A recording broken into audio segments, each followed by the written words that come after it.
पूज्य माता और बंधुओं, हमारा अखिल भारतीय संत मत सत्संग ध्यान योग, हमारा रास्ता ध्यान योग का रास्ता है। ध्यान योग का मतलब ध्यान को अपनी जिंदगी में जोड़ना, योग करना। और उसके लिए बड़ा अच्छा सिस्टम बताया।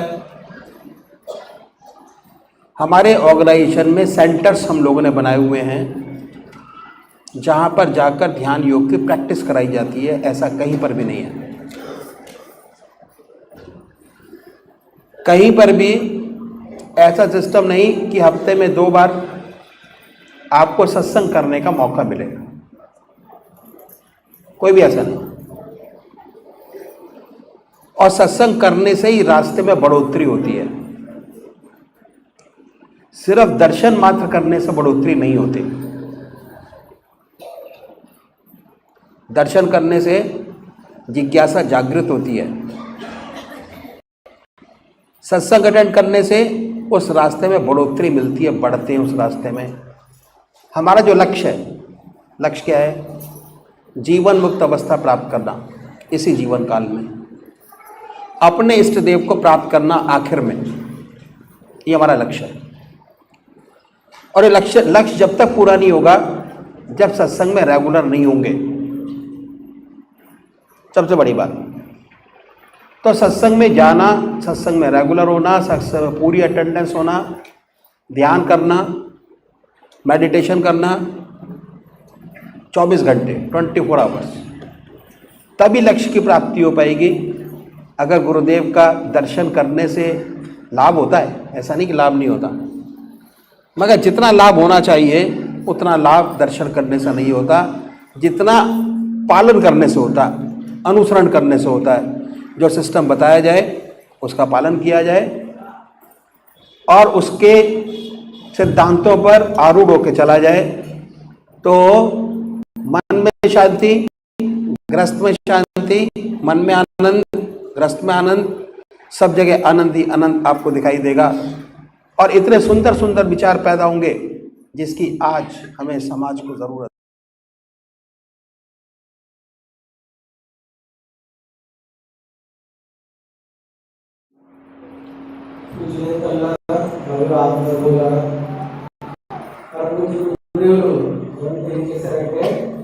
మనది ఈ అఖిల భారతీయ సంత సత్సంగ్ అనేటువంటి విధానం ధ్యాన యోగం మీద అత్యంత ప్రాధాన్యత ఇచ్చేటువంటి సంస్థ. ఈ విధానంలో మన ఈ సంస్థలో ధ్యాన యోగం అనేటువంటిది అంటే మన దైనందిన జీవితంలో ధ్యానాన్ని రోజువారీ జీవితంలో ఒక భాగంగా చేసుకుంటాం. యోగం అంటే ఏంటి? కలిసి ఉండుట లేదా కలిగి ఉండుట అనేది. అంటే ధ్యాన యోగం అంటే రోజు కూడా మనం ధ్యానం అభ్యాసం చేస్తూ ఉంటాం. ఈ అఖిల భారతీయ సంత సత్సంగ్ గురించి పరమపూజ్య గురుదేవులు దీని ప్రాధాన్యత గురించి ఏమని తెలియజేశారంటే, మరి ఎక్కడా లేని విధంగా ఈ విధానంలో, ఈ మార్గంలో వారంలో 2 రోజుల పాటు ధ్యానం చేయిస్తారు. ఎక్కడా కూడా లేదు నేను చూసినట్లయితే. అదేవిధంగా ఇక్కడ ఈ సంస్థ యొక్క ముఖ్య ఉద్దేశం ఏమిటి అంటే ప్రాక్టీస్, అంటే అభ్యాసం ద్వారా, సాధన ద్వారా మనం తరించడం. మన మానవ జీవితం యొక్క అత్యంత ఉన్నతమైన లక్ష్యమైనటువంటి జీవన్ముక్తావస్థ స్థితి, అంటే ఈ జీవితంలోనే మోక్షాన్ని, పరమాత్మ ప్రాప్తిని పొందడం మానవ జీవితం యొక్క లక్ష్యం ఏదైతే ఉందో దానిని ఇక్కడ ఈ విధానంలో ప్రత్యక్షంగా ఆచరించేస్తారు. పరమపూజ్య గురుదేవులు చెప్తున్నారు, దర్శనం చేసుకోవడం వల్ల పూర్తిగా విజయం సాధించినట్టు కాదు. సద్గురు దర్శనం చేసుకోవాలి, దాంట్లో లాభం చాలా ఉంది. కానీ గురుదేవుని దర్శనం చేసుకోవడం ఏం జరుగుతుంది అంటే ప్రేరణ కలుగుతుంది, జిజ్ఞాస, భగవద్భక్తి మీద, జీవన్ముక్తావస్థ స్థితి మీద జిజ్ఞాస కలుగుతుంది తప్ప విజయం సాధించలేం మనం అభ్యాసంలో కానీ జీవన్ముక్తావస్థ స్థితిలో కానీ. అది ఎప్పుడు కలుగుతుంది అంటే గురుదేవులు సూచించిన విధానాన్ని, సిద్ధాంతాలని ఆచరించాలి, ఆజ్ఞాపాలన చేయాలి అని చెప్తున్నారు గురుదేవులు. సద్గురు ఏ విధానాన్ని చెప్పారో వాటిని ఆజ్ఞాపాలన చేయాలి. అప్పుడే మనం విజయం సాధిస్తాం. ఈ జీవంతావస్థ స్థితిలో అంటే జీవించి ఉండగానే మన రోజువారీ పనులు చేసుకుంటూనే శరీరం మన రోజువారీ పనులకి నిమగ్నమై ఉండగా మానసికంగా మనసు ద్వారా 24 గంటలు కూడా భగవత్ చింతనలో ఏ విధంగా ఉండాలి అనేది ఈ సంస్థ యొక్క ముఖ్య ఉద్దేశం. దీనిని మన జీవితంలో స్వీకరించడం వలన అనగా మనం ఈ మార్గంలోకి రావడం వలన ఈ విధానాన్ని అనుసరించడం వలన మానసిక శాంతి, ఇంట్లో పరిస్థితులన్నీ కూడా వాతావరణం అంతా కూడా మారుతుంది. చక్కగా ఇల్లంతా కూడా ప్రశాంతమైన వాతావరణంలో ఉంటుంది. అదేవిధంగా మానసికంగా మనసు ద్వారా సాధన అభ్యాసం ఏ విధంగా చేయాలో ఇక్కడ చెప్తూ మరియు చేయిస్తూ ఉంటాడు. ఇది మన సంస్థ యొక్క ముఖ్య ఉద్దేశం.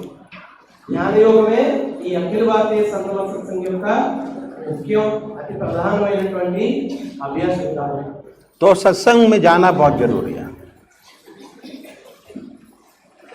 सत्संग में जाइए, जाके बैठिए, अपने इष्टदेव को याद करिए.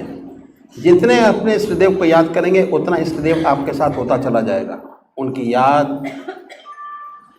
आपके दिमाग के अंदर इम्प्रिंट हो जाएगी, छप जाएगी, अब वही काम आएगा, छपना.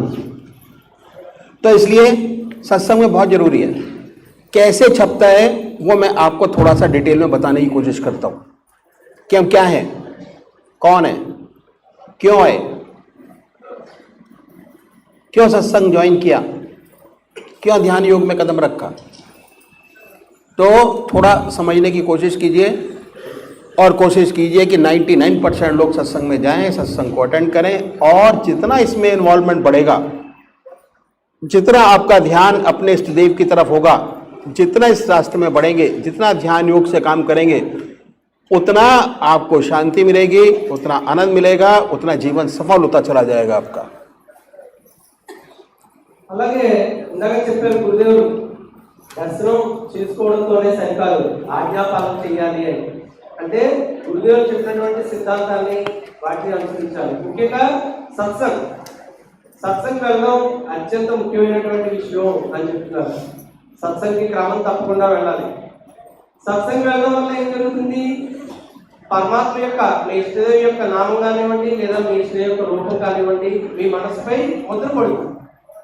అక్కడ రోజువారీ మన ఇంట్లో ధ్యానం చేసుకోవడానికి వారానికి 2 సార్లు వెళ్ళి ఆ సత్సంగ్ కేంద్రంలో కూర్చుని ధ్యానం సాధన చేయడానికి చాలా తేడా ఉంటుంది. అక్కడ ధ్యానం చేయడం వల్ల మన ఇష్టదేవి యొక్క చింతన, మన ఇష్టదేవి యొక్క రూపం లేదా నామం ఏదైతే ఉందో మన మనసుపై క్రమేపీ వెళ్ళగా చెరపలేనంతగా ముద్ర కింద మన మనసుపై ముద్రించబడుతుంది. కనుక ఈ విధానం ఎలా ప్రారంభించాలి, ఈ విధానంలో అభ్యాసం సాధన ఎలా చేయాలి అనేది పూజ్య గురుదేవులు చెప్తున్నారు. అర్థం చేసుకుని దయచేసి ఏకాగ్రచిత్తంగా గురుదేవులు చెప్పింది విని అనుసరించడానికి ప్రయత్నించండి. एक बार एक डॉक्टर ने प्रश्न किया, ऐसे ही कार्यक्रम हो रहा था, बहुत से लोग प्रश्न करते हैं और बच्चे अच्छे प्रश्न होते हैं और उन प्रश्नों में उन्हीं का समाधान होता है. ठीक है. तो एक डॉक्टर ने प्रश्न किया कि साहब पूजा का क्या फायदा, क्या लाभ पूजा का, ये तो बेकार लोगों का काम है. जिनके पास कोई काम नहीं, कहते हैं 58 साल के बाद इंसान के पास कोई काम नहीं रहता. आफ्टर 58 ईयर्स घर से छुट्टी हो जाती है, गृहस्थ से छुट्टी हो जाती है, सब जगह से रिस्पॉन्सिबिलिटी खत्म हो जाती है. 58 साल के बाद माला लीजिए और ओम शांति का जाप करते रहिए, बैठे हुए सारा दिन, पर नहीं होता. क्योंकि आदत मन को ओम शांति करने की नहीं है. माला लेकर बैठे रहिए, आधा घंटा सुबह बर्बाद कीजिए, आधा घंटा सायंकाल बर्बाद करिए. लेकिन जिनके पास काम है वो तो काम करें. खेती का काम है, पशुओं का काम है, बिजनेस है, सब काम करें अपना अपना. हम लोग तो डॉक्टर हैं, वो डॉक्टर था तो उसने कहा हम तो डॉक्टर हैं. आधा घंटे में 2 मरीज बचा सकते हैं। अगर आधा घंटा हम ध्यान न करें तो 2 मरीज बच सकते हैं। अगर मैं पूजा में बैठ गया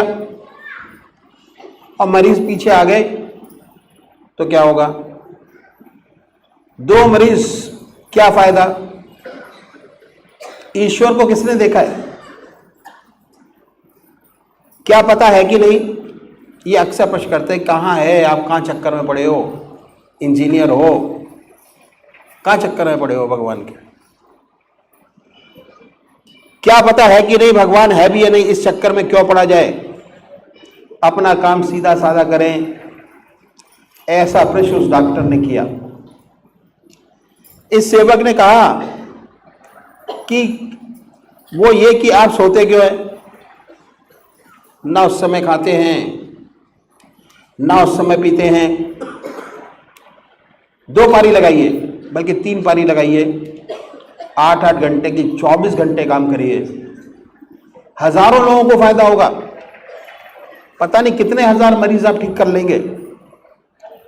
डॉक्टर बोला, क्यों टाइम को खराब किया जाए पूजा में बैठकर? सो के भी तो टाइम खराब ही होता है। क्यों सोने से अपना टाइम खराब करें? 24 घंटे काम करें खेती का, 24 घंटे 10-10 का काम करें, 24 घंटे तिगना कमाएं। जो 8 घंटे में कमाते हैं वो 16 घंटे में नहीं, 24 घंटे में तिगना हो जाएगा, तिगना कमाएं। ठीक है? तो डॉक्टर ने क्या कहा? चक्कर आ गया। बोले, आप क्या कह रहे हैं? अगर सोएंगे नहीं तो बीमार पड़ जाएंगे। 2-3 दिन से ज्यादा नहीं चलेगा। हम डॉक्टर लोग हैं, जिसे नींद नहीं आती उसे गोली देकर सुलाते हैं, जबरदस्ती। गोली देकर क्यों सुलाते हो? सोना क्यों जरूरी है? उत्तर मिला कि अगर शरीर को आराम नहीं मिलेगा तो बीमार हो जाएगा। क्या कहा? कि अगर शरीर को आराम नहीं मिला तो बीमार हो जाएगा। क्यों बीमार हो जाएगा? उसने कहा, जी रेस्ट करना बहुत जरूरी है। अगर रेस्ट नहीं करेंगे तो हाथ पैर दर्द करेंगे, सिर दर्द करेगा, आंख दर्द करेगी, नाक दर्द करेगी। क्यों दर्द करेगी? 24 घंटे काम करिए, 24 आवर्स। सेवक ने कहा, ऐसे इंजेक्शन लगाओ। इंजेक्शन आते हैं, इंजेक्शन लगाया, 24 घंटे काम किया, 24 आवर्स काम करता रहे आदमी। डॉक्टर ने कहा कि भैया कितने भी इंजेक्शन लगा लो, सोना आराम करना तो बहुत जरूरी है। सोना क्यों आवश्यक है?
कितने भी इंजेक्शन लगा लो, सोना आराम करना तो बहुत जरूरी है। सोना क्यों आवश्यक है? सोना क्यों आवश्यक है? सबसे बड़ी बात देखिए, हमारी जो साइंस है वो बॉडी तक सीमित है, उससे ऊपर हम उठ ही नहीं पाए। शरीर को सब कुछ समझ बैठे हैं। हमारी पर्सनैलिटी बड़ी अनोखी है। हम ये शरीर ही नहीं है। हमारे 3 शरीर हैं। ये स्थूल शरीर जो सामने दिखाई दे रहा है, इसमें नाक है, कान है, मुंह है, आँख है, हाथ है, पैर है, दूसरा शरीर और है जो मन, बुद्धि, चित्त और अहंकार से मिलकर बना है, उसे हम सूक्ष्म शरीर कहते हैं। और तीसरा एक और है, वह कारण शरीर आत्मा, चैतन्यता और अनंत आत्मामयी है। जहां आत्मा शरीर में नहीं, वो शरीर बेकार हो जाता है, जिसे आप इतने प्यार करते हैं। जब आत्मा निकल जाती है और ये बेकार हो गया, तो आप ये भूल जाते कि हमारे 3 शरीर हैं। आप सब कुछ इस बॉडी को ही समझ बैठे हैं। अब देखिए सोने में होता क्या है। जब हम सोते हैं, ना आँख देखने का काम करती है, ना नाक सूंघने का काम करती है, आप हिलते डुलते नहीं, तो आपकी जितनी इंद्रियां हैं वह सब निष्क्रिय हो जाती है। निष्क्रिय का मतलब क्या कि उन्होंने अपना अपना काम छोड़ दिया। काम छोड़ने को ही रेस्ट कहते हैं। आपने अपना काम छोड़ दिया तो क्या हुआ? प्रैक्टिकल रूप से यही होता है, इसी का नाम रेस्ट है। और जब ये इंद्रियों ने काम करना छोड़ दिया तो इनका आधार है मन। ये मन में सिमट जाती हैं और इनको ताकत मन से मिलती है, खाने से नहीं मिलती, दूध से नहीं मिलती, इंजेक्शन से नहीं मिलती, मन से मिलती है। इंद्रियां सिमट गई मन में। जब साहब सुबह आप उठे बिल्कुल ताजा प्रफुल्लित, काम करने की आपके अंदर शक्ति है, ताकत है। अगर ना सोएंगे तो दिन भर जम्मा ही लेते रहेंगे, आलस बना रहेगा। उसके बाद क्या हुआ? कुछ काम नहीं होगा। तो सोना बहुत जरूरी है। हमने देखा इस शरीर को सुलाना, आराम देना बहुत जरूरी है, रेस्ट देना। అప్పుడు గురుదేవులు ఏం చెప్పారంటే మళ్ళా డాక్టర్ గారితో నిజానికి డాక్టర్ గారు మీరు చెప్పినట్లుగా ఈ శరీరానికి మందులు లేదా ఇంజక్షన్ ఇచ్చి కూడా నిద్రపుస్తున్నారు కదా. నిజానికి జరిగేది ఏంటంటే మనం చూస్తున్నటువంటి ఈ శరీరం, మనందరం అనుకుంటున్నటువంటి మన కళ్ళ ముందు కనబడేటువంటి ఈ పంచభూత శరీరం ఇది ఒకటే కాదు. నిజానికి ఇది 3 శరీరాల యొక్క నిర్మాణం కలయికతో నిర్మించబడింది. మనందరికీ పై కనిపించేటువంటి ఈ శరీరం స్థూల శరీరం. కన్ను, ముక్కు, చెవులు, కాళ్ళు, చేతులు, నాలుక వీటన్నిటితో నిర్మించబడింది స్థూల శరీరం. లోపల రెండోది ఉంది, అదే సూక్ష్మ శరీరం అనగా మనస్సు. దానిలో ఏముంటాయి? మనస్సు, చిత్తం, బుద్ధి, అహంకారం అనేటువంటి కర్మేంద్రియాలు. ఇంకొకటి ఉంది మూడోది, అది కారణ శరీరం అనగా ఆత్మ. ఈ ఆత్మయే మొత్తం అంతా కూడా ప్రాధాన్యత సంతరించుకుంది. ఈ ఆత్మలో ఉండేటువంటిది చైతన్యం మరియు ఆనందం, శుద్ధ చైతన్య స్వరూపం. ఆత్మ అంటేనే ఆనంద స్వరూపం. ఆత్మ యొక్క ఆధారంతోనే ఈ శరీరం నడుస్తుంది. ఏ శరీరంలో అయితే ఆ ఆత్మ వెళ్ళిపోతుందో ఇక ఆ శరీరం నిష్ప్రయోజనం. దాన్ని మనందరం కూడా అక్కడి నుంచి శరీరాన్ని పిలుస్తాం, అప్పటి వరకు మనిషి అని పిలుస్తాం. కనుక గురుదేవులు ఏం చెప్పారంటే డాక్టర్ గారికి, మీరు నిజంగా నిద్రపుచ్చేటువంటిది శరీరాన్ని మాత్రమే. ఆ తర్వాత జరిగేటువంటి పరిణామం ఏంటి అంటే, ఈ శరీరం నిద్రపోయిన తర్వాత ఏం జరుగుతుంది అంటే, మరలా రేపు అన్న రోజు చేసుకోవాల్సినటువంటి దైనందిన కార్యక్రమాలకు కావాల్సిన శక్తిని ఆత్మ నుంచి పొందుతుంది. మనందరం కూడా శరీరం తిరుగుతోంది, శరీరం ప్రతిస్పందిస్తోంది, శరీరం పనులు చేస్తుంది అనుకుంటాము. కానీ జరిగేది అది కాదు. దానికి ఆత్మ నుంచి వస్తుంది, మనసు నుంచి వస్తుంది ప్రేరణ. మనసు ఏది చెప్తే శరీరం అది చేస్తుంది. కనుక మీరు నిద్ర ద్వారా శరీరానికి విశ్రాంతి ఇస్తున్నారు. మరి మనసుకి ఎలా ఇస్తారు విశ్రాంతి అని అడిగారు గురుదేవులు. మనసుకి ఎప్పుడైతే ధ్యానం, సాధన అనేటువంటిది అలవాటు చేస్తామో, అది ఈ ఇంద్రియాల యొక్క కర్మలన్నింటినీ విడిచిపెట్టి ప్రశాంతంగా సుప్త స్థితిలోకి వెళ్ళిపోతుంది, అనగా అచేతనమైన స్థితిలోకి వెళ్ళిపోతుంది. ఇక ఆ మనసు ఏది ఆలోచించదు.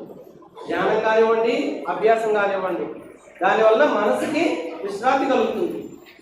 ఆ స్థితిలో ఉన్నటువంటి మనసు ఎటువంటి పనులు చేయకుండా విశ్రాంతిగా ఆత్మలో విలీనం అవుతుంది. మరలా ఆత్మ నుంచి అనగా ఎక్కడైతే ఆనంద స్వరూపం చైతన్య స్వరూపం అని తెలియజేశారో ఆ ఆత్మ నుంచి మనస్సు తనకు కావాల్సిన శక్తిని పొందుతుంది.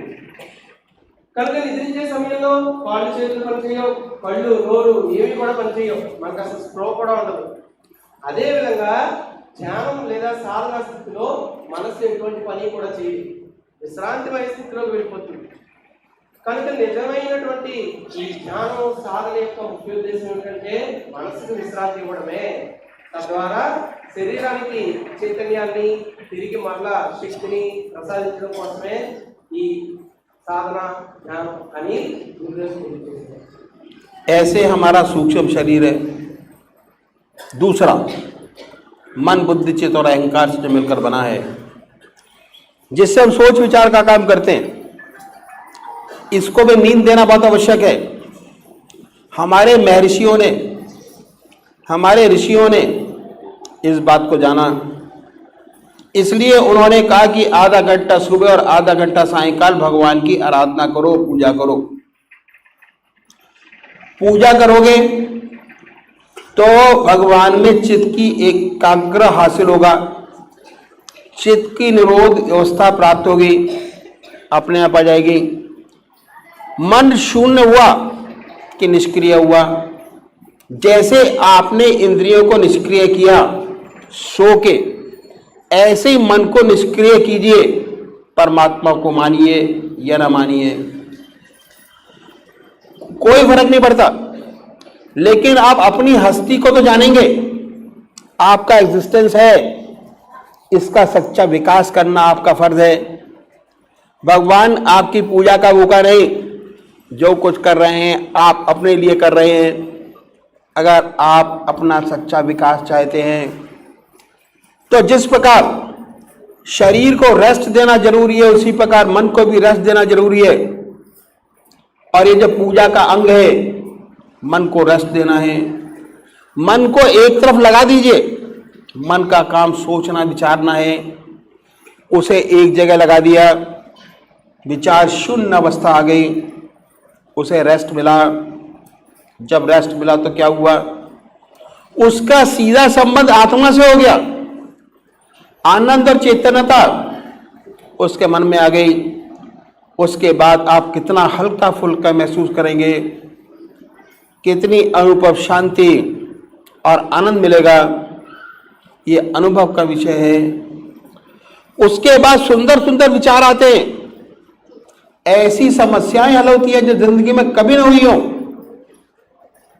ऐसी ऊंची शक्ति कंसंट्रेशन से प्राप्त होती है।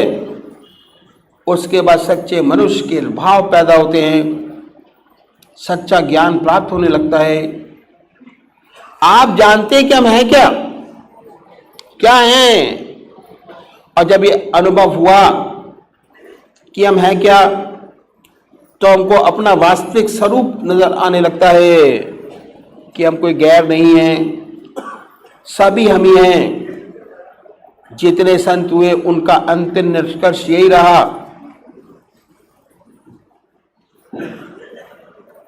కనుక డాక్టర్ గారు చెప్పినట్లుగానే నిజానికి శరీరానికి ఏ విధంగా అయితే నిద్ర ద్వారా మనం విశ్రాంతిస్తున్నామో, మనసు కూడా అదే విధంగా ధ్యానం ద్వారా విశ్రాంతి ఇవ్వాలి. అప్పుడే మళ్ళా మనసు నిష్క్రియం అవ్వాలి, అంటే ఆలోచన రాహిత్య స్థితిలోకి వెళ్ళాలి. మనసు యొక్క లక్షణం ఏమిటి, నిరంతరం ఏదో ఒకటి ఆలోచిస్తూనే ఉంటుంది. ఎందుకంటే దాంట్లో ఉన్నటువంటి ఇంద్రియాల యొక్క ప్రతిఫలంగా అలా ఆలోచిస్తూ ఉంటుంది. కామం, క్రోధం, లోభం, మోహం, హర్షత్వాల ద్వారా.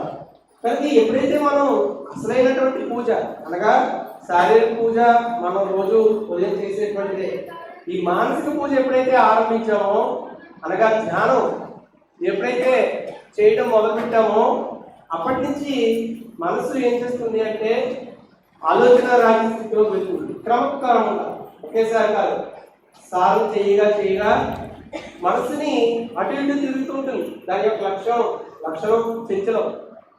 ఒక నిమిషం ఒక చోట ఉండే, ఒక నిమిషం ఒక చోట ఉంటుంది. కనుక గురుదేవులు ఏం చెప్తున్నారు, మనసుని ఒక చోటకి తీసుకురండి. ఒక వస్తువు మీద, లేదా ఒక ఇష్టదైవం మీద, లేదా పరమాత్మ యొక్క నామం మీద దాన్ని నిలపండి. ఎప్పుడైతే మనసును స్థిరంగా నిలిపామో అప్పుడు అది అటు ఇటు ఆలోచించకుండా ఆలోచన రాహిత్య స్థితికి వెళ్తుంది. అప్పుడు ఆ మనసు యొక్క ఆలోచన యొక్క సరళి ఎప్పుడైతే శూన్యమైందో అది ఆత్మలోకి వెళ్ళి ఆత్మ నుంచి పొందేటువంటి చైతన్యాన్ని, ఆనందాన్ని అనుభవిస్తుంది. మీకే తెలుస్తుంది. ఈ సాధనా విధానం, ఈ అభ్యాసం అనేది ఒకటి చెప్తే తెలిసేది కాదు, అనుభవపూర్వకంగా తెలుసుకోదగింది అని చెప్తున్నారు గురుదేవులు. అభ్యాసం ద్వారా, సాధన ద్వారా పొందేటువంటి ఆనందం ఇది. ఎప్పుడైతే ధ్యానం మరియు సాధన సమయంలో మనసు నిష్క్రియమైందో, అనగా శూన్య స్థితిలోకి వెళ్ళిపోయిందో, ఎటువంటి ఆలోచనలు లేనటువంటి స్థితికి వెళ్ళిందో, అప్పుడు ఆత్మలో ఉండేటువంటి ఆనందాన్ని స్వయంగా అనుభవిస్తుంది. మరలా మీరు మరుసటి రోజు ఉదయం లేచేసరికి చాలా ప్రఫుల్లితంగా, చాలా ఫ్రెష్గా ఉంటుంది, చాలా తేలిగ్గా ఉంటుంది. శరీరం కానీ మనసు కానీ మీ మస్తిష్కం అంతా కూడా చాలా ఆనందంగా ఉంటుంది. ఇది ప్రతి ఒక్కరూ కూడా సాధన మరియు ధ్యానం ద్వారా అనుభవపూర్వకంగా ఆచరించడం ద్వారా తెలుసుకోదగిన విషయము నన్ను చేస్తున్నారు. महात्मा तुलसीदास जी ने जितने ऊंचे संत हुए उनका अंतिम निष्कर्ष यही रहा। महात्मा तुलसीदास जी ने कहा कि जड़ चेतन जग जीव जब जगत सकल राम में जान। सूरदास जी को हर पशु में, प्राणी में, लता में, वृक्षों में भगवान श्री कृष्ण नजर आते थे। ईसा ने कहा कि अपने पड़ोसी को भी अपनी आत्मा की तरह प्यार करो। लेकिन जब तक ये नहीं हो सकता, जब तक ये अनुभव ना हो कि हम सभी हम ही हैं, इस अनुभव के लिए पूजा करना बहुत जरूरी है। पूजा का प्रैक्टिकल तरीका हमारे महर्षियों ने बताया कि एक तरफ मन को लगाओ, विचार शून्य अवस्था प्राप्त हो जाएगी। अगर ऐसे विचार शून्य करने की कोशिश करोगे तो नहीं होगा। बहुत से लोग शून्य का ध्यान करने की कोशिश करते हैं, नहीं होता, अति कठिन है। यदि विचारों को शून्य होगा तो उसका सीधा संबंध आपकी आत्मा से हो जाएगा। सुंदर सुंदर भाव पैदा होंगे। आप चाहेंगे कि जितने लोग हैं सब आनंद से रहें, सुखी रहें, दुख संसार से मिटे। दूसरों की सेवा करने के लिए आप अपने जीवन को नछावर कर देंगे। కనుక ఎప్పుడైతే ఆ విధంగా సాధన చేసామో అసలు మనం అంటే ఏమిటి అనేది మనకు తెలుస్తుంది. పూజ గురుదేవులు చెప్తున్నారు, మన యొక్క ఉనికి, మన యొక్క అస్తిత్వం అంటే ఏమిటి అనేది అసలు విషయం అప్పుడు తెలుస్తుంది మనకి. మహాత్ములు ఏం చెప్తున్నారు, ఆత్మయే సర్వత్రా ఉండేది, అందరిలోనూ ఉండేటువంటి ఆత్మయే మనలో కూడా ఉంది. ఆ ఆత్మ యొక్క ఆనందాన్ని మనస్సును సాధనలో నిలపడం ద్వారా, ఏకాగ్ర చిత్తంలోకి తీసుకువెళ్ళడం ద్వారా ఆత్మిక ఆనందాన్ని ఎవరైతే అనుభవించారో వారికి అసలైన విషయం బోధపడుతుంది. మహాత్ములు కూడా అదే చెప్తున్నారు, మొత్తం అంతా కూడా సృష్టి యావత్తు వ్యాపించి ఉన్నది ఆత్మ యొక్క ప్రకాశమే. సకల జీవ జంతువుల్లోనూ మానవాళిలోనూ ఉండేది ఆత్మయే. ఈ ఆత్మ యొక్క చైతన్య స్థితి తెలుసుకోవాలి అంటే, మనకు అవగతం అవ్వాలి అంటే ముందు మన మనసుని నిష్క్రియం చేయాలి, ఆలోచన రాహిత్య స్థితిలోకి తీసుకువెళ్ళాలి, అనగా శూన్య స్థితిలోని. మనసులో ఎటువంటి ఆలోచనలు రాకూడదు. ఆ విధంగా ఉండాలి అంటే దానిని సాధన మరియు ధ్యానం ద్వారా దానికి అలవాటు చేయాలి. మహాత్మా తులసీదాస్ గారు అదే విషయాన్ని తెలియజేశారు. ఆత్మ యొక్క స్వరూపమే యావత్ సృష్టి కూడా. సంత మహాత్ములైన సూరదాస్ గారు కూడా అదే తెలియజేశారు. బండరాల్లోనూ, సెలయేళ్లలోనూ, పక్షుల్లోనూ, చెట్లలోనూ, సకల జీవరాశుల్లోనూ ఉండేటువంటి ఆత్మస్వరూపము నాయనున్న ఆత్మ ఒకటే అనేటువంటి. కనుక మహాత్ములు ఇదే ఉన్నతమైనటువంటి స్థితికి చేరుకున్న వాళ్ళు. ఈ అత్యున్నత స్థితికి చేరుకోవాలి అంటే సాధన ద్వారా మాత్రమే మనం చేరుకోగలము అని చెప్తున్నాను. आइंस्टाइन ने बड़ा सुंदर लिखा है, जिसके बूते पर हम आज चंद्रमा या कहाँ कहाँ पहुँच गए। उसे लिखा है, मैं नहीं जानता दुनिया का तीसरा विश्व युद्ध कैसे लड़ा जाएगा, परंतु यह पूर्ण रूप से जानता हूं, अगर चौथा विश्व युद्ध हुआ तो डंडों और पत्थरों से होगा। बहुत सही लिखा है। अगर एक दफा छिड़ गई जंग, चाहे गलती से ही छिड़ गई, तो सबका सफाया। दुनिया की बड़ी बुरी हालत है, लेकिन सब अपने अपने अहंकार में चूर है। मैं बड़ा। जो सच्ची मनुष्यता है वह नहीं है। उसकी वजह यही है कि हम ऋषियों के मार्ग पर बताए मार्ग पर चलना भूल गए।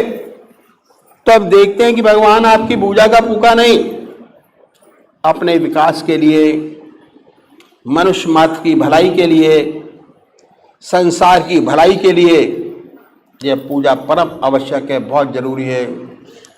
जब मन को नींद आ जाती है और आत्मा को भी नींद आ जाती है, कहा है जब मन को नींद आ जाती है और रूह भी गाफिल होती है, तब मैं अकेला होता हूं और यार की महफिल होती है। కనుక నిజానికి ఈ సాధన, ఈ అభ్యాసం, ధ్యానం ఇలాంటివన్నీ కూడా మన యొక్క అభివృద్ధి కోసం, మన మానసిక ప్రశాంతత కోసం, మన ఉన్నతి కోసం చేస్తున్నవే. పరమాత్మ మనం చేసేటువంటి పూజల గురించి కానీ, మనం చేసేటువంటి అభ్యాసం గురించి కానీ, ధ్యానం సాధన గురించి కానీ ఏ మాత్రం కూడా ఎదురు చూడలేదు.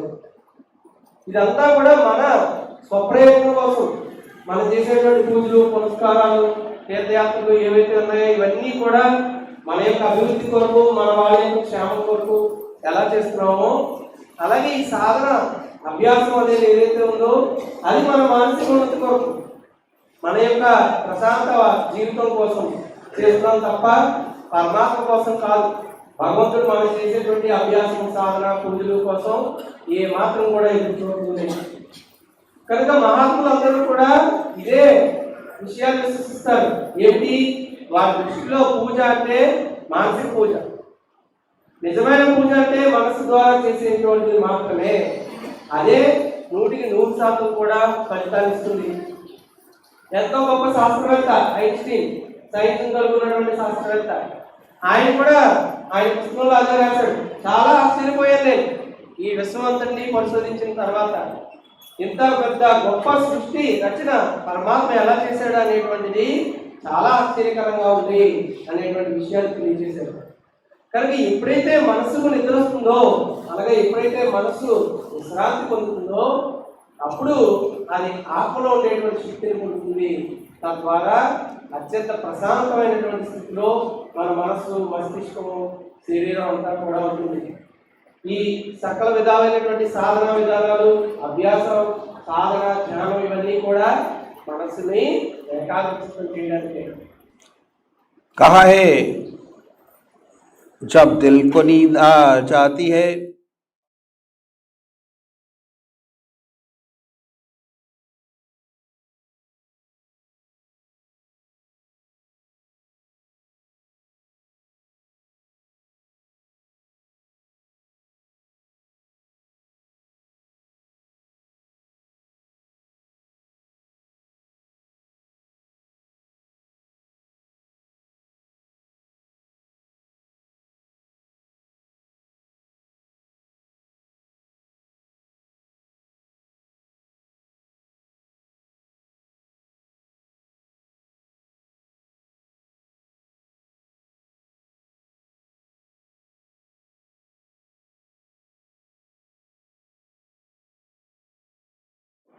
जिसके बूते पर हम आज चंद्रमा या कहाँ कहाँ पहुँच गए, उसे लिखा है मैं नहीं जानता दुनिया का तीसरा विश्व युद्ध कैसे लड़ा जाएगा, परंतु यह पूर्ण रूप से जानता हूँ, अगर चौथा विश्व युद्ध हुआ तो डंडों और पत्थरों से होगा। बहुत सही लिखा है। अगर एक दफा छिड़ गई जंग, चाहे गलती से ही छिड़ गई, तो सबका सफाया। दुनिया की बड़ी बुरी हालत है, लेकिन सब अपने अपने अहंकार में चूर है। मैं बड़ा। जो सच्ची मनुष्यता है वह नहीं है। उसकी वजह यही है कि हम ऋषियों के मार्ग पर बताए मार्ग पर चलना भूल गए। तो अब देखते हैं कि भगवान आपकी पूजा का फूका नहीं, अपने विकास के लिए, मनुष्य मात्र की भलाई के लिए, संसार की भलाई के लिए यह पूजा परम आवश्यक है, बहुत जरूरी है। जब मन को नींद आ जाती है और आत्मा को भी नींद आ जाती है, कहा है जब मन को नींद आ जाती है और रूह भी गाफिल होती है, तब मैं अकेला होता हूं और यार की महफिल होती है। కనుక నిజానికి ఈ సాధన, ఈ అభ్యాసం, ధ్యానం ఇలాంటివన్నీ కూడా మన యొక్క అభివృద్ధి కోసం, మన మానసిక ప్రశాంతత కోసం, మన ఉన్నతి కోసం చేసుకునేవే. పరమాత్మ మనం చేసేటువంటి పూజల గురించి కానీ, మనం చేసేటువంటి అభ్యాసం గురించి కానీ, ధ్యానము సాధన గురించి కానీ ఏ మాత్రం కూడా ఎదురు చూడటం లేదు. ఇదంతా కూడా మన స్వప్రయోజనం కోసం మనం చేసేటువంటి పూజలు, పునస్కారాలు, తీర్థయాత్రలు ఏవైతే ఉన్నాయో ఇవన్నీ కూడా మన యొక్క అభివృద్ధి కొరకు, మన వాళ్ళ యొక్క క్షేమం కొరకు ఎలా చేస్తున్నామో అలాగే ఈ సాధన అభ్యాసం అనేది ఏదైతే ఉందో అది మన మానసిక ఉన్నతి కొరకు, మన యొక్క ప్రశాంత జీవితం కోసం చేస్తున్నాం తప్ప పరమాత్మ కోసం కాదు. భగవంతుడు మనం చేసేటువంటి అభ్యాసం, సాధన, పూజలు కోసం ఏ మాత్రం కూడా ఎదురు చూడటం లేదు. కనుక మహాత్ములందరూ కూడా ఇదే విషయాన్ని విశ్వసిస్తారు. ఏమిటి? వారి దృష్టిలో పూజ అంటే మానసిక పూజ, నిజమైన పూజ అంటే మనసు ద్వారా చేసేటువంటిది మాత్రమే. అదే 100% కూడా ఫలితాన్ని ఇస్తుంది. ఎంతో గొప్ప శాస్త్రవేత్త ఐన్స్టీన్, సైన్స్ని కనుగొన్నటువంటి శాస్త్రవేత్త, ఆయన కూడా ఆయన పుస్తకంలో అదే రాశాడు. చాలా ఆశ్చర్యపోయాను నేను ఈ విశ్వం అంతటినీ పరిశోధించిన తర్వాత. ఇంత పెద్ద గొప్ప సృష్టి రచన పరమాత్మ ఎలా చేశాడు అనేటువంటిది చాలా ఆశ్చర్యకరంగా ఉంది అనేటువంటి విషయాన్ని తెలియజేశారు. కనుక ఎప్పుడైతే మనసుకు నిద్ర వస్తుందో, అనగా ఎప్పుడైతే మనసు విశ్రాంతి పొందుతుందో అప్పుడు అది ఆత్మలో ఉండేటువంటి శక్తిని పొందుతుంది. తద్వారా అత్యంత ప్రశాంతమైనటువంటి స్థితిలో మన మనస్సు, మస్తిష్కము, శరీరం అంతా కూడా ఉంటుంది. ఈ సకల విధాలైనటువంటి సాధనా విధానాలు, అభ్యాసం, సాధన, ధ్యానం ఇవన్నీ కూడా మనస్సుని ఏకాగ్రచిత్తం చేయడానికే.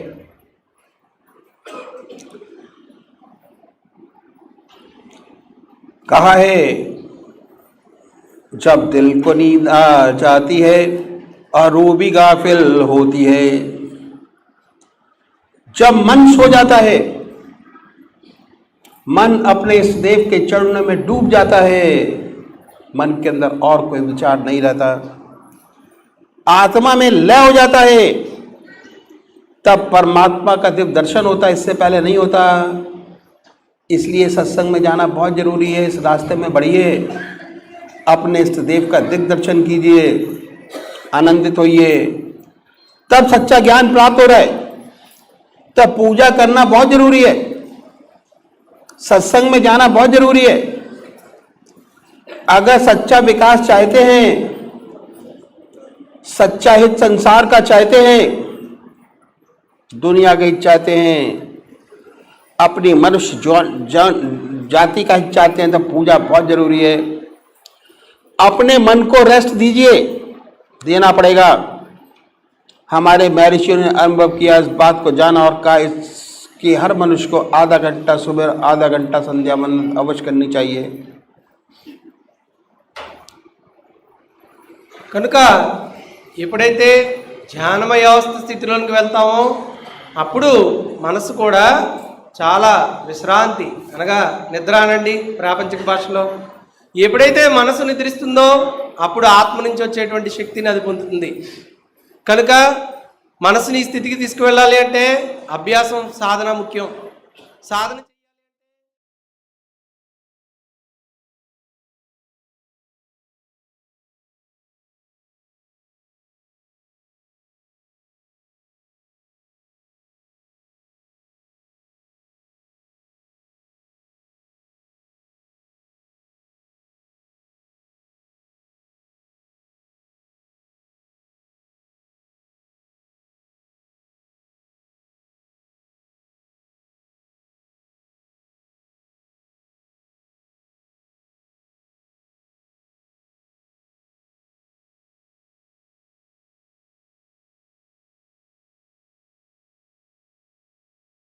तुलसीदास जी भगवान राम के उपासक थे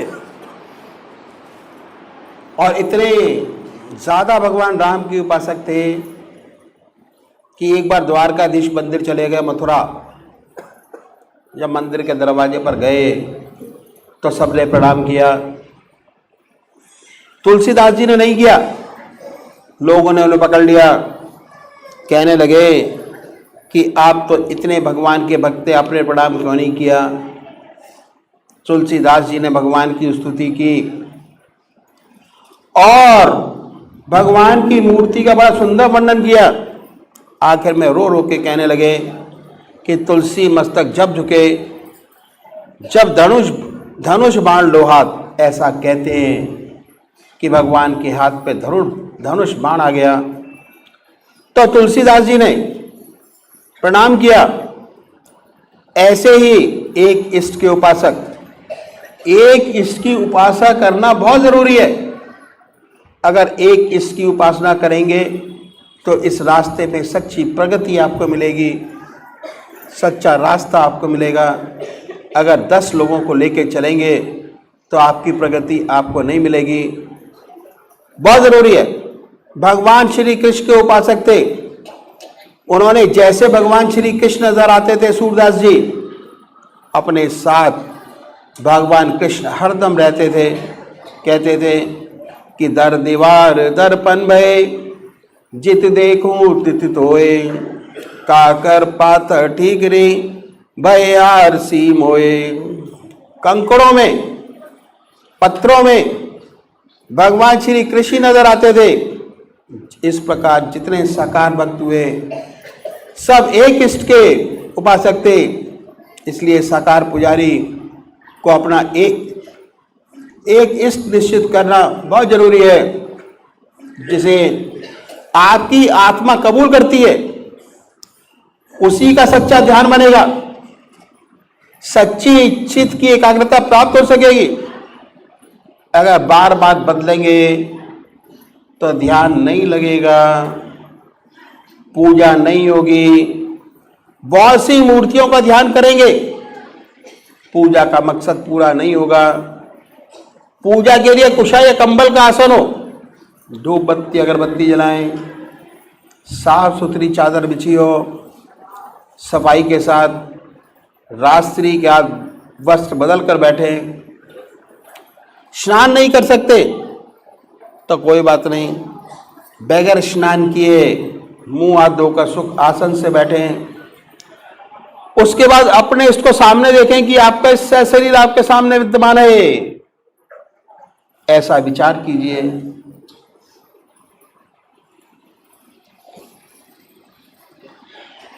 కనుక ఇందాక చెప్పినట్లుగా ఒకే ఒక ఇష్టదైవాన్ని నిశ్చయించుకోవాలి. ఎందుకని అంటే పూజ్య గురుదేవులు తెలియజేస్తున్నారు, ఒకే ఒక ఇష్టదైవాన్ని ఆరాధించడం వలన, ధ్యానం చేయడం వలన విశేషమైనటువంటి లాభం కలుగుతుంది. దీనికి ఉదాహరణగా ఏం చెప్పారంటే, సంత మహాత్ముడు తులసీదాస్ గారు స్వయంగా రామభక్తుడు, మహా ఉన్నతమైనటువంటి సంత మహాత్ముడు. ఆయన ఒకసారి మథురలో ద్వారకాధీశ్ మందిరానికి వెళ్ళారు తులసీదాస్ గారు. శ్రీకృష్ణుని దర్శించారు, స్తుతించారు, రకరకాలైనటువంటి ప్రార్థనలు చేశారు, కానీ దండం పెట్టలేదు. వచ్చేస్తుంటే చుట్టుపక్కల ఉన్నటువంటి భక్తులందరూ కూడా ఆయన పట్టుకున్నారు. ఏమిటండి మీరు చూడబోతే గొప్ప పేరు ప్రఖ్యాతులు ఉన్నటువంటి మహాత్ముడు, గొప్ప భక్తులు, శ్రీకృష్ణుడికి గుళ్ళోకి వచ్చి కూడా చేతులెత్తి ఎందుకు దండం పెట్టలేదు అని. అప్పుడు తులసీదాస్ గారు ఒకటే తెలియజేశారు, వేణు అనగా శ్రీకృష్ణ పరమాత్మ చేతిలో ఉన్నటువంటి వేణు ప్రదేశంలో ధనుర్బాణాలు వస్తే తులసి చేతులెత్తి దండం పెడతాడు అని చెప్పి, అనగా సాక్షాత్తు రామచంద్రమూర్తి యొక్క స్వరూపం అక్కడ ఉంటే చేతులెత్తి దండం పెడతారని. అంటే ఆయన అక్కడ దండం పెట్టలేదని కాదు, మానసికంగా ఆయన దండం పెట్టుకున్నారు. శారీరకంగా పెట్టాలి అంటే అక్కడ ధనుర్బాణాలు ఉండాలి, కోదండ ఉండాలి, అనగా రామచంద్రమూర్తి ఉండాలి అని తెలియచేశారు. వెంటనే కృష్ణ పరమాత్మ చేతిలో వేణు బదులుగా ధనుర్బాణాలు వచ్చాయి. అది సాకార పూజలు, సాకార భక్తి యొక్క నిదర్శనం. ఒకే ఒక ఇష్టదైవాన్ని సాధన చేయడం వలన అంత గొప్ప ఫలితం ఉంటుంది. అదేవిధంగా జన్మతా అంధుడు, గుడ్డివాడు భక్త సూరదాస్ గారు శ్రీకృష్ణ పరమాత్మ యొక్క భక్తుడు. కృష్ణుడిని ఒక్కడినే ధ్యానం చేసేవాడు ఆయన. కళ్ళు లేనప్పటికీ ఎక్కడున్నా సరే ఎక్కడ చూసినా ఆయనకి శ్రీకృష్ణుడే కనిపించేవాడు. తలుపుల్లో, ద్వారబంధాల్లో, గోడల్లో, సెలయేళ్ళలో, బండరాళ్ళలో, చెట్లలో ఎక్కడ చూసినా సరే నేను ఆ కృష్ణుడే చూస్తున్నాను అని చెప్పేవారు. అంత ఉన్నత స్థితికి ఎలా చేరుకున్నారు అంటే ఒకే ఒక భగవన్ రూపాన్ని ఆరాధించడం వలన. ఈరోజు ఒక పరమాత్మ స్వరూపం, రేపు ఇంకొక దేవుడు, ఎల్లుండి ఇంకొక దేవుడు, ఇలా 10 రూపాయలు మారిస్తే కనుక మీకు కావలసినటువంటి లాభం కలగదు అని తెలియజేస్తున్నారు గురుదేవుడు. మనసు ఏకాగ్ర చిత్తం స్థితిలోకి వెళ్ళాలి అంటే ఒకే ఒక ఇష్టదైవాన్ని నిశ్చయించుకోవాలి. దాన్నే ధ్యానం లేదా పూజ లేదా సాధన చెయ్యాలి. అలా చెయ్యాలి అంటే మనసు ఏ రూపంపై అయితే, మీ ఆత్మ ఏ రూపాన్ని అయితే కోరుకుంటుందో దాన్నే ఇష్టదైవంగా నిశ్చయించుకోండి. ఆ ఇష్టదైవాన్నే ధ్యానం చేయండి. ధ్యానం చేయడానికి కూడా చాలా తేలికైన విధానం చెప్పారు. ఎటువంటి కష్టతరమైనటువంటి విధానం కాదు. ప్రశాంతంగా కూర్చోండి.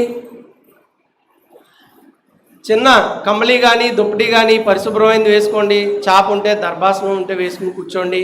ఆ రోజు ఆరోగ్యం సహకరించలేదండి అంటే స్నానం కూడా చేయవలసిన అవసరం లేదు అని చెప్తున్నారు గురుదేవులు. కాళ్ళు చేతులు మొహం కడుక్కుని శుభ్రంగా ఉండి, శుభ్రమైన బట్టలు ధరించి, ప్రశాంతంగా చిన్న అగరబత్తి వెలిగించుకుని కూర్చుని మీ ఇష్టదైవం సశరీరంగా, ఇప్పుడు మనందరం నిశ్చయించుకున్నాం ఒకే ఒక రూపం లేదా ఒకే ఒక నామం అని చెప్పి, ఆ ఇష్టదైవం సశరీరంగా మన ముందు వచ్చి కూర్చున్నారు అనే భావన చేసుకుని కూర్చుని ధ్యానం ప్రారంభించండి. ఏం జరుగుతుంది? ధ్యానం కుదరదు. మనలో చాలామంది చెప్పేటువంటి గురుదేవులకు రాసేటువంటి ఉత్తరాలు కానీ తెలియచేసేటువంటి విషయం ఏమిటి అంటే ధ్యానం కుదరట్లేదండి. మహాత్ములు కూడా అదే చెప్తున్నారు, కుదరదు. ప్రారంభంలో కుదరదు, కానీ కూర్చోవడం అలవాటు చేయండి. శరీరానికి సాధన అభ్యాసం అనేది క్రమం తప్పకుండా చేస్తే ముందు శరీరం కూర్చోవడం అలవాటు అవుతుంది. ఆ తర్వాత ఇష్టదైవం మీద ఏకాగ్ర చిత్తంతో ధ్యానం చేయడం అలవాటు అవుతుంది. కనుక మనం ఇప్పుడు ఇష్టదైవాన్ని నిశ్చయించుకున్నాం. అదేవిధంగా ధ్యానం చేయడానికి చక్కటి శుభ్రమైన ప్రదేశాన్ని చూసుకుని చాప లేదా దర్భాసనం లేదా ఒక చక్కటి ఉతికారేసినటువంటి దుప్పటి వేసుకుని నిర్మలమైనటువంటి మనసుతోటి ప్రశాంతంగా ధ్యానం చేయడం ప్రారంభించండి.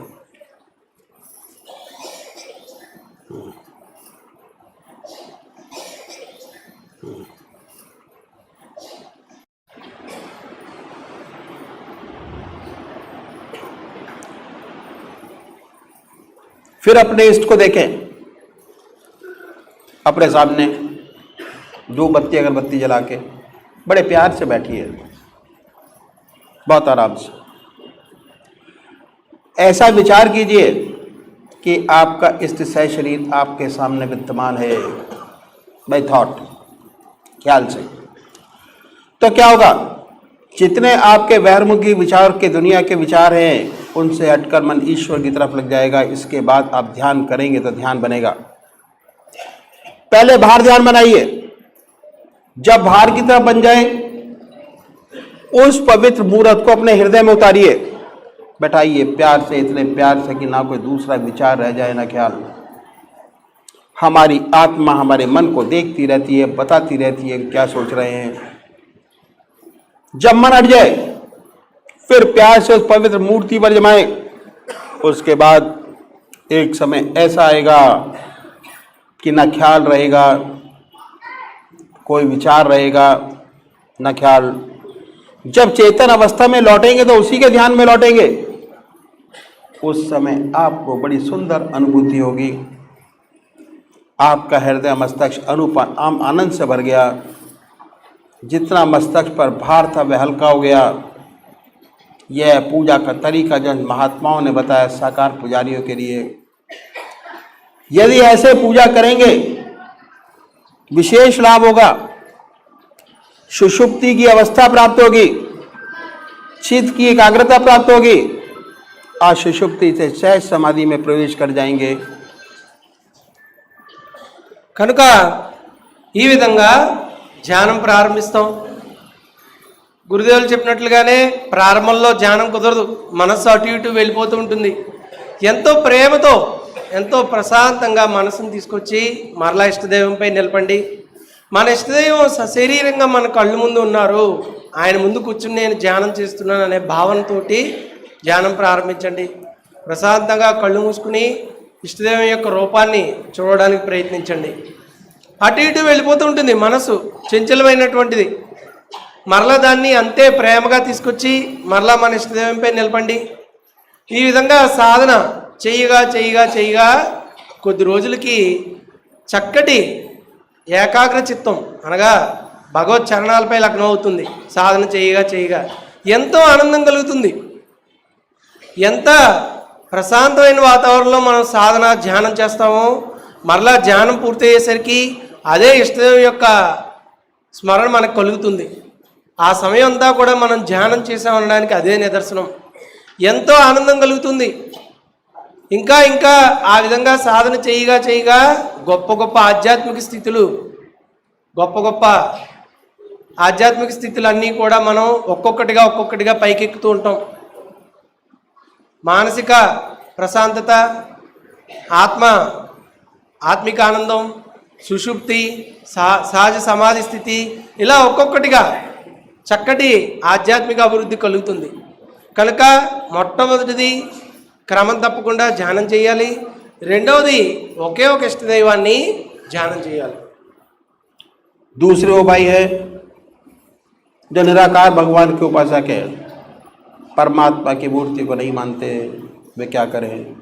वे भगवान के नाम को पकड़े और उस नाम को चुने जो आपकी आत्मा को सबसे प्यारा लगता है।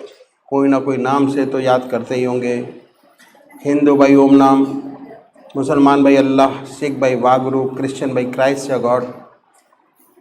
तो जहाँ भी जो आपकी आत्मा को नाम प्यारा लगे उसे पकड़े। फिर आसन तो वही है, सुख आसन से पलाथी मारकर बैठे, हृदय की तरफ निगाह रख के आनंदमयी अवस्था बनाएं।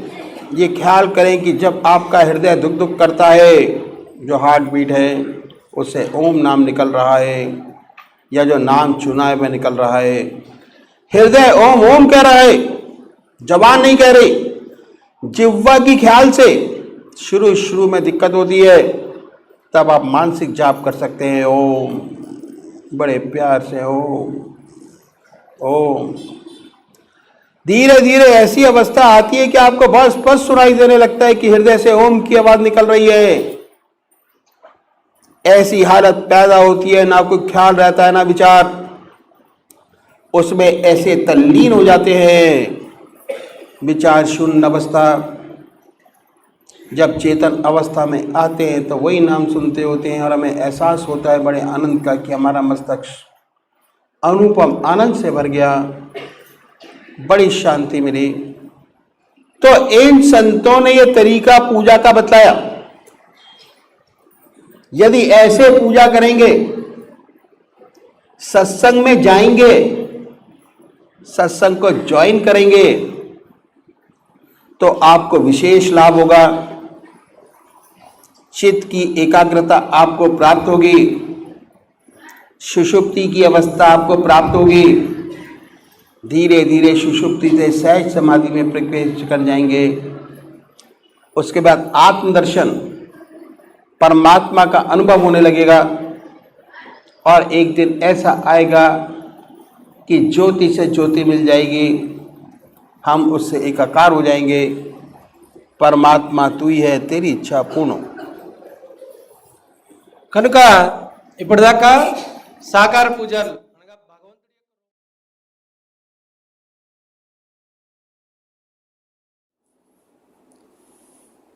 हे मेरे गुरुदेव करुणा सिंधु करुणा कीजिए।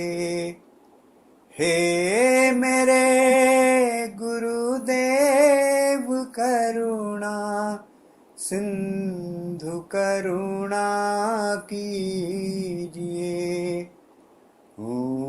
अधम आधीन अशरण अब शरण में लीजिए। अधम आधीन अशरण अब शरण में लीजिए। खा रहा भव सिंधु की मझधार में खा रहा गोते हूँ मैं भव सिंधु की मझधार में। आसरा है दूसरा कोई न इस संसार में। आसरा है दूसरा कोई न इस संसार में। मुझ में है जप तप न साधन और नहीं कुछ ज्ञान है। मुझ में है जप तप न साधन और नहीं कुछ ज्ञान है। निर्लज्जता है एक बाकी और बस अभिमान है। निर्लज्जता है एक बाकी और बस अभिमान है। पाप बोझों से लदी नैया भंवर में जा रही। पाप बोझों से लदी नैया भंवर में जा रही। नाथ दौड़ो और बचाओ शीघ्र डूबी जा रही।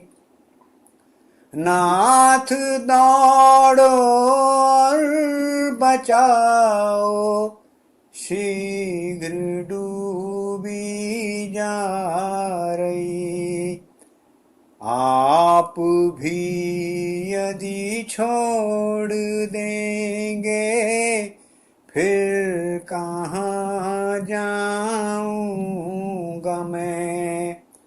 आप भी यदि छोड़ देंगे फिर कहाँ जाऊंगा मैं।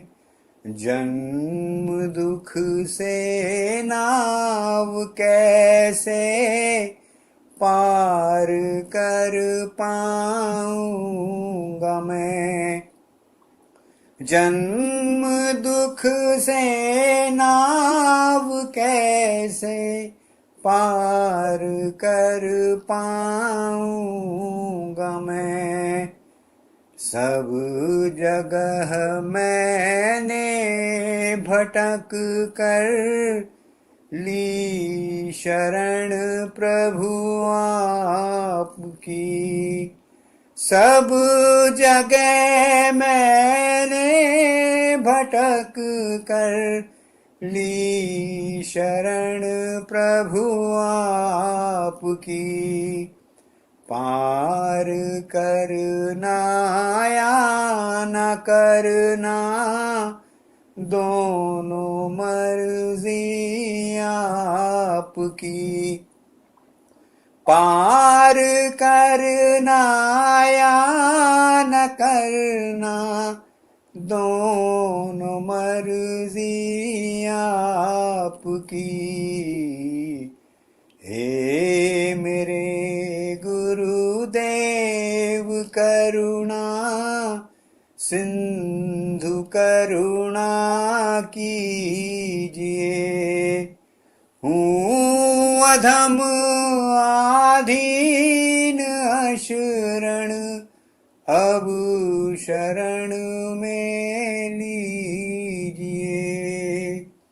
हे मेरे गुरुदेव करुणा सिंधु करुणा की